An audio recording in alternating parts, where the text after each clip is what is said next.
नमस्कार. प्रांजल जैन यूट्यूब चॅनलमध्ये आपलं सर्वांचं स्वागत आहे. वाशिम जिल्ह्यामध्ये वाशिम शहरातून जाणारा अकोला बायपास ते हिंगोली बायपास या राष्ट्रीय राजमार्ग क्रमांक 161 यावर असलेले 109 निंबाचे व अन्य प्रकारच्या सर्व झाडांची कटाई करण्याचा आदेश नगर परिषद वाशिम यांनी मागील काही दिवसांपूर्वी पारित केलेला आहे. सदरू आदेशाविरुद्ध आम आदमी पार्टी या सामाजिक संघटनेचे व सामाजिक कार्यकर्ते असलेले माननीय श्री सागर कोकास साहेब यांनी दिवाणी न्यायालय वरिष्ठ स्तर वाशिम यांच्या न्यायालयामध्ये दिवाणी दावा दाखल केलेला आहे.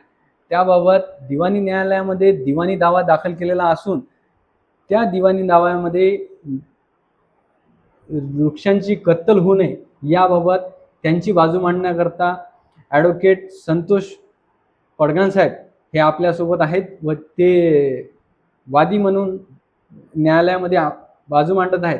त्याबद्दल आपण त्यांचे दोन मनोगत ऐकून घेऊ.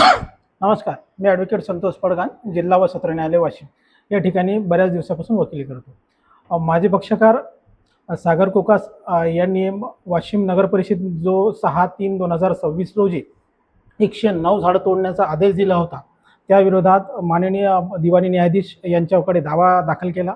त्यामध्ये 51/2026 हे प्रकरण दाखल असून आम्हाला विद्यमान न्यायालयानं टेटेस्को दिलेला आहे. त्यामध्ये जैसे ते परिस्थिती ठेवण्याची आदेश विद्यमान न्यायालयाने दिलेला आहे.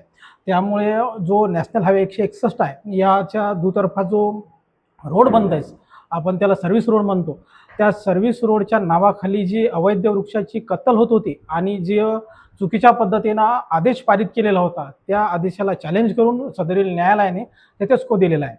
त्यामध्ये जर आपण बघितलं तर काही झाडाचं वय 60 ते 65 वर्षापेक्षाही जास्त आहे आणि असे झाडं तोडण्याचा पावर नगर परिषदेला बिलकुलच नसतो.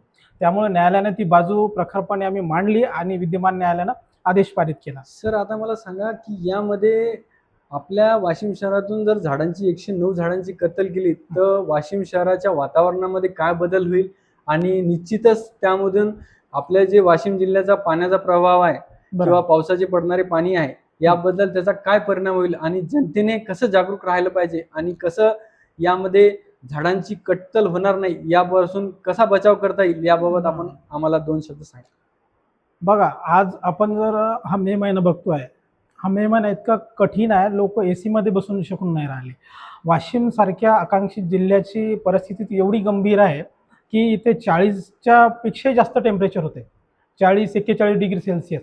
त्यामुळे याला फक्त आपण वैयक्तिक पर्सनल प्रत्येकाने जिम्मेदार ठरवायला पाहिजे. कारण हा जो दावा आहे एका व्यक्तीचा नसून हा पूर्ण वाशिम शहराचा आहे आणि पूर्ण लोकांनी या दाव्याला सहकार्य करायला पाहिजे. हे जे ॲटमॉस्फिअर चेंज होऊन राहिलं, जे वातावरणात गरमीचं प्रमाण वाढत आहे, याला फक्त ग्लोबल वॉर्मिंग हे जे होत आहे याला फक्त झाडाची कत्तल करणे हे एकमेव कारण आहे. त्याच पद्धतीनं सिटीच्या जवळ ज्या इंडस्ट्रियल होतात, ज्या धूर प्रदूषण होते, त्यामुळे ह्या गोष्टी होत आहेत.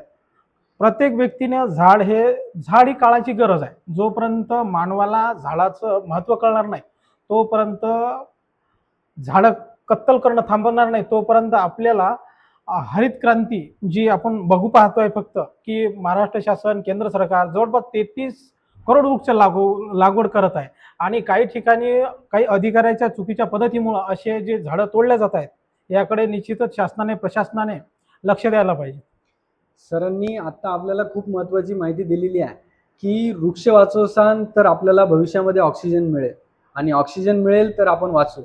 त्यामुळे मी यूट्यूबर म्हणून सर्वांना विनंती करत आहे, झाडे लावा, झाडे जगवा आणि माझ्या चॅनलला फॉलो करा, सबस्क्राईब करा आणि जेवढं होईल आवश्यक तेवढं शेअर करा. नमस्कार. थँक्यू.